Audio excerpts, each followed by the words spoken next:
First, head over to the Native FM control panel. This is your own personal native student dashboard. This is where all vital information for students running an event will appear. So on the far left are your event sales figures for the event. To create an event, press this button on the far right, Create an Event. This is your event creation page. All information regarding your event will be uploaded here. Firstly, add an event title. Then add your group, which is your sports club, society, or volunteering project name. Next, add the date and time of your event.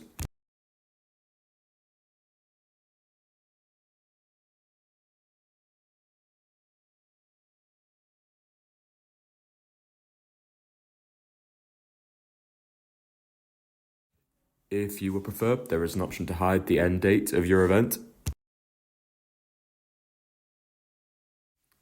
Secondly, you need to add a venue for the event.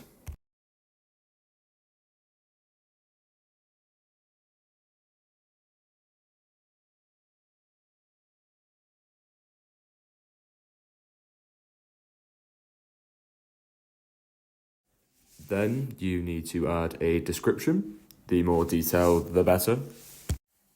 Don't forget to upload a photo describing your event. This is where you guys can get creative. And finally, press Create Event.